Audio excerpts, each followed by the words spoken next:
史蒂夫的话，吉米丝毫不以为意。他上下打量着史蒂夫，满是戏谑的讥讽道：“你不会真的以为，就因为碰见一个自称是罗斯柴尔德家族2号人物的疯子，我就会给我的老板打电话确认吧？”史蒂夫点点头，微笑道：“不要紧，我让他给你打过来也是一样。”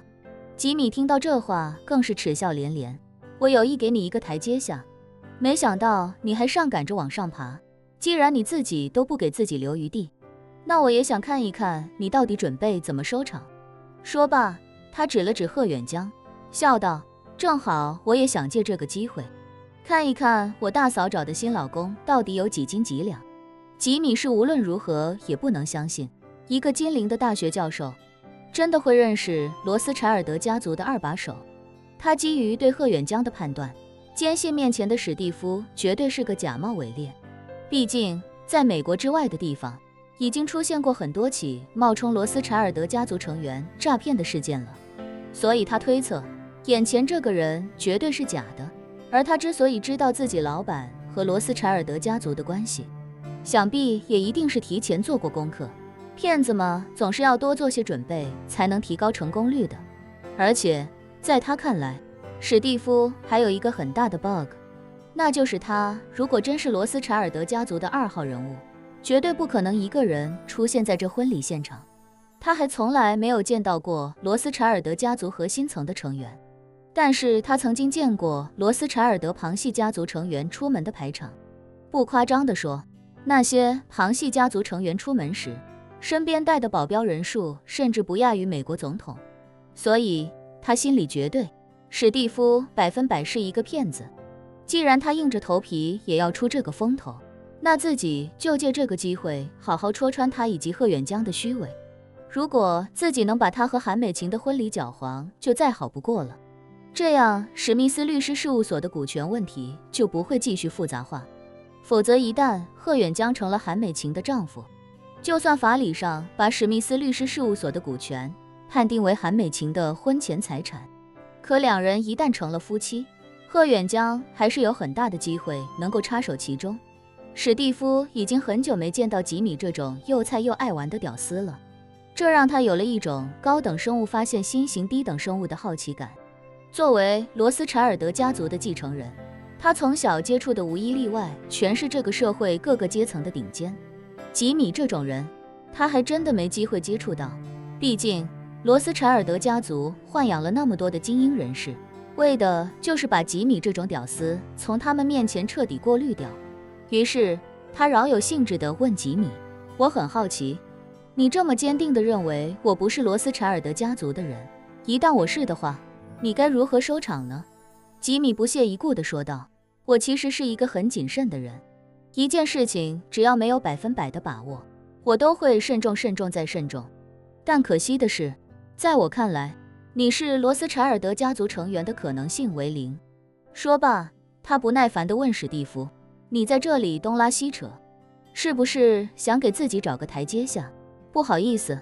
现在已经晚了，我今天还非要看你到底怎么下台。”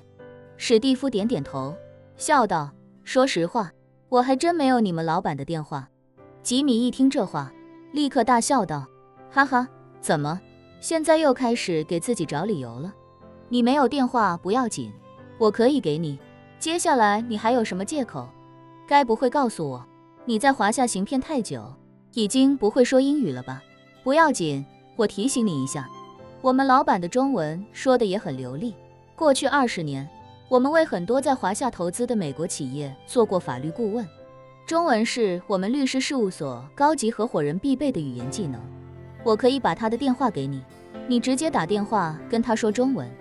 史蒂夫摆摆手，语气平淡地说道：“你们爱丽丝律师事务所对罗斯柴尔德家族来说，不过就是看门狗的另外一个品种。他还不够资格让我记录他的电话号码，更不够资格让我直接打电话给他。”吉米气结，对史蒂夫说道：“那你要是非得这么装的话，那我就给我老板打电话，让他直接跟你说了。”史蒂夫笑道：“没必要，我跟他没见过面，也没说过话，他听不出我的声音。”吉米被史蒂夫气笑了，连连点头道：“你是真行。”什么话都让你说了，你没他的电话，是他不够资格，你不愿意打给他，也是他不够资格。我帮你打，你又说他听不出你的声音，那你说这事儿怎么解决？你说你是罗斯柴尔德家族的人，你总要拿出点什么来证明吧，不然大家起步都成了罗。史蒂夫伸手打断他，开口道，这样，我让管家给你们老板打个电话，让你老板直接跟你聊吧。吉米仿佛听到天大的笑话，耻笑道，哈哈，管家，哈哈，你是真能装啊你！来，我今天就在这等着我老板的电话，我倒要看看你的管家有多大的本事。哦，不对，是你有多大的本事。史蒂夫没理他，拿起手机，直接给自己的管家打了过去。电话很快接通，那头传来一个恭敬的声音，大少爷，您有什么吩咐？史蒂夫淡淡道，打电话给爱丽丝律师事务所的老板，告诉他有一个叫吉米·史密斯的员工让我非常不满，如果不把这个员工妥善解决掉，以后他和他的律师事务所就不要再跟罗斯柴尔德家族有任何关联了。对方立刻说道，您稍等，我这就给他打电话。史蒂夫没说话，而是直接将电话挂断，对吉米说道，记住，这是你自己给自己争取来的。吉米根本不相信他说的每一个字，只是不屑地耻笑道，我在爱丽丝是排名前10的高级合伙人，绝对的骨干，年底有机会晋升董事会，你说把我解决掉就把我解决掉。史蒂夫点点头，如果爱丽丝的老板不把你解决掉，那我就把他解决掉。吉米正要继续嘲讽，手机忽然震动起来，他拿起一看，顿时惊得目瞪口呆，